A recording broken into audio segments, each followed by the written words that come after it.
ಎಲ್ರಿಗೂ ನಮಸ್ಕಾರ. ನಾನು ಏಕ್ತಾ ಭಟ್. ಕಗ್ಗಕ್ಕೊಂದು ಕಥೆ ಸರಣಿಯ ಸಂಚಿಕೆ 27 ಕಾರ್ಯಕ್ರಮಕ್ಕೆ ಸ್ವಾಗತ, ಸುಸ್ವಾಗತ. ಪ್ರಸ್ತುತ ಕಗ್ಗ ಬೆದಕಾಟ ಬದುಕೆಲ್ಲ ಚಣಚಣವು ಕಾಣದಿಹ ಅದಕ್ಕಾಗಿ ಇದಕ್ಕಾಗಿ ಮತ್ತೊಂದಕ್ಕಾಗಿ. ಬೆದಕಾಟ ಬದುಕೆಲ್ಲ ಚಣಚಣವು ಕಾಣದಿಹ ಅದಕ್ಕಾಗಿ ಇದಕ್ಕಾಗಿ ಮತ್ತೊಂದಕ್ಕಾಗಿ. ಅಧಿಕಾರ ಸಿರಿ ಸೊಗಸು ಕೀರ್ತಿಗಳ ನೆನೆದು ಮನ, ಅಧಿಕಾರ ಸಿರಿ ಸೊಗಸು ಕೀರ್ತಿಗಳ ನೆನೆದು ಮನ ಕುದಿಯುತಿಹುದಾವಗಂ ಮಂಕುತಿಮ್ಮ. ಅರ್ಥಾತ್ ನಮ್ಮ ಜೀವಮಾನವೆಲ್ಲವೂ ಅವು ಇವುಗಳನ್ನ ಹುಡುಕಿಕೊಂಡು ಹೋಗುವುದರಲ್ಲೇ ಕಳೆದು ಹೋಗುತ್ತದೆ. ಒಂದೊಂದು ಕ್ಷಣಕ್ಕೂ ಬೇರೆ ಬೇರೆ ಬೇಕುಗಳು ಹುಟ್ಟಿಕೊಳ್ಳುತ್ತವೆ. ಅದು ಇದು ಮತ್ತೊಂದು ಬೇಕೆಂದು ಮನಸ್ಸು ಕಾತರಿಸುತ್ತಿರುತ್ತದೆ. ಅಧಿಕಾರ, ಸಂಪತ್ತು, ಸೊಗಸು ಮತ್ತು ಕೀರ್ತಿಗಳ ಬಗ್ಗೆ ಯೋಚಿಸುತ್ತಾ ಮನಸ್ಸು ಯಾವಾಗಲೂ ಕುದಿಯುತ್ತಲೇ ಇರುತ್ತದೆ. ಅದರಾಚೆ ಜೀವಕ್ಕೆ ನೆಮ್ಮದಿ ಎಲ್ಲಿಂದ ಬರಬೇಕು? ಅಂದ್ರೆ ನಮ್ಮ ಬದುಕಿಡಿ ನಾವು ಏನನ್ನಾದ್ರೂ ಅರಸ್ತಾನೆ ಇರ್ತೀವಿ. ಪ್ರತಿ ಕ್ಷಣವೂ ಅದು ಇದು ಮತ್ತೊಂದು ಇನ್ನೊಂದು ಮಗದೊಂದು ಕಾಣದಿಹ ಸಂಗತಿಗಳನ್ನ ಹುಡುಕ್ತಾ ಇರ್ತೀವಿ. ಅಧಿಕಾರ, ಸಿರಿ, ಸೊಗಸು, ಕೀರ್ತಿ ಹೀಗೆ ಒಂದಿಲ್ಲೊಂದರ ಹಿಂದೆ ಓಡ್ತಾನೆ ಇರ್ತೀವಿ. ಹೀಗೆ ಕುದಿಯುತ್ತಿರುವಂತಹ ಮನಸ್ಸಿಗೆ ನೆಮ್ಮದಿ ಸಿಗುವುದು ಯಾವಾಗ ಅಂತ ಇಲ್ಲಿ ಮಾನ್ಯ ಗುಂಡಪ್ಪನವರು ಹೇಳ್ತಾರೆ. ಪ್ರಸ್ತುತ ಕಥೆ ಬರಿಗೈ ಬೀರ. ಅಲೆಕ್ಸಾಂಡರ್ ದಿ ಗ್ರೇಟ್ ಈ ಹೆಸರನ್ನ ಕೇಳಿದಿರಿ ಅಲ್ವಾ? ಅವನು ಗ್ರೇಟ್ ಹೌದೋ ಅಲ್ವೋ ಅನ್ನೋ ವಾದ ಒಂದ್ ಕಡೆಯಾದ್ರೆ, ಅವನು ಭಾರತದಲ್ಲಿ ಗೆದ್ದನೋ ಸೋತ್ನೋ ಅನ್ನೋ ವಾದ ಇನ್ನೊಂದ್ ಕಡೆ.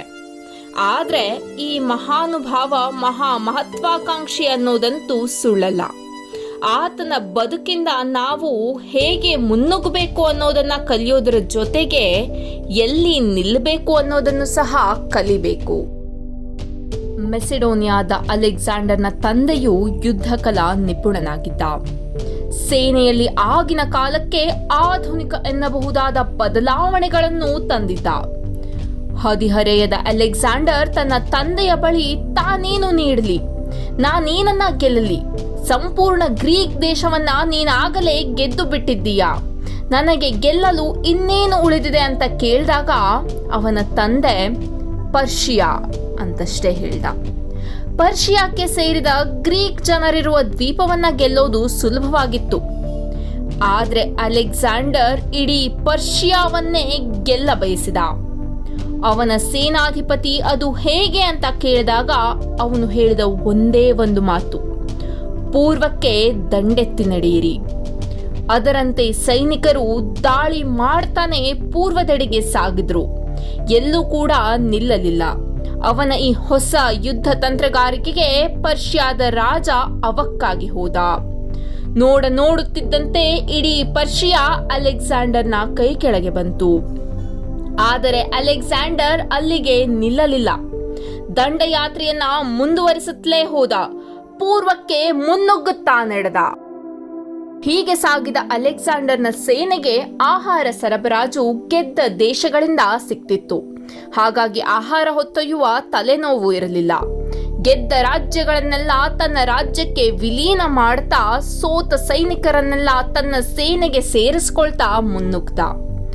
ಆಯಾ ರಾಜ್ಯದ ಆಂತರಿಕ ಕಲಹಗಳ ಬಗ್ಗೆ ಮೊದಲೇ ಅರಿತಿರುತ್ತಿದ್ರಿಂದ ಅವನು ಎಲ್ಲಿಯೂ ಸಹ ಸೋಲನ್ನ ಕಾಣಲಿಲ್ಲ. ಆದ್ರೆ ಭಾರತಕ್ಕೆ ಬಂದಾಗ ಅವನು ಸೋಲಿನ ರುಚಿಯನ್ನ ಕಾಣಬೇಕಾಯಿತು. ಮೊದಲೇ ಸತತ ಯುದ್ಧದಿಂದ ದಣಿದ ಸೈನಿಕರು ಮಳೆಗಾಲದ ಮಳೆಗೆ ತತ್ತರಿಸಿ ಸಾಂಕ್ರಾಮಿಕ ರೋಗಕ್ಕೆ ತುತ್ತಾದರು. ಪುರೂರವ ಅಥವಾ ಪೋರಸ್ನ ಸೈನ್ಯ ಅಲೆಕ್ಸಾಂಡರ್ನ ಸೈನ್ಯವನ್ನ ಮಣಿಸಿತು. ಅಲೆಕ್ಸಾಂಡರ್ನಿಗೂ ಬಹಳಷ್ಟು ಮಾರಣಾಂತಿಕ ಗಾಯಗಳಾದವು.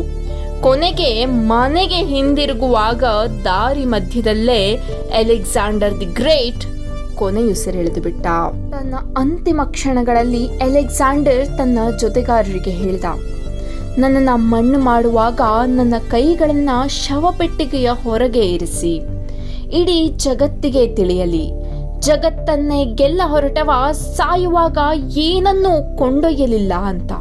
ಈ ರೀತಿಯಾಗಿ ಗೆಲುವಿನ ಹಂಬಲದಲ್ಲಿ ಮುನ್ನುಗ್ಗುತ್ತಾ ಒಂದಾದ ಮೇಲೊಂದು ರಾಜ್ಯಗಳನ್ನ ಗೆಲ್ಲುತ್ತಾ ಹೋದ ಅಲೆಕ್ಸಾಂಡರ್ನಿಗೆ ಸಾಯೋವರೆಗೂ ನೆಮ್ಮದಿಯೇ ಸಿಗಲಿಲ್ಲ. ನಮಗೂ ಬಹಳಷ್ಟು ಹಂಬಲಗಳಿವೆ, ಬಯಕೆಗಳಿವೆ. ಆದರೆ ನಮ್ಮ ಆಸೆ ಅತಿಯಾಸೆ ಆಗದಂತೆ ಜಾಗೃತರಾಗಿರಬೇಕು. ಬದುಕಿನ ಬೆದಕಾಟದಲ್ಲಿ ನೆಮ್ಮದಿಯನ್ನ ಮರಿಬಾರ್ದು.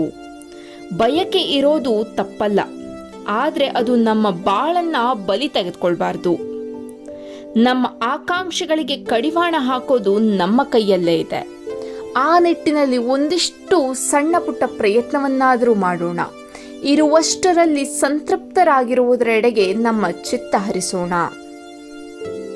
ಇಂತಹದ್ದೇ ಇನ್ನೊಂದು ಕಗ್ಗದ ಕಥೆಯೊಂದಿಗೆ ಮುಂದಿನ ವಾರ ನಾನು ನಿಮ್ಮೆದುರು ಮತ್ತೆ ಬರ್ತೀನಿ. ಶುಭವಾಗಲಿ. ಧನ್ಯವಾದ.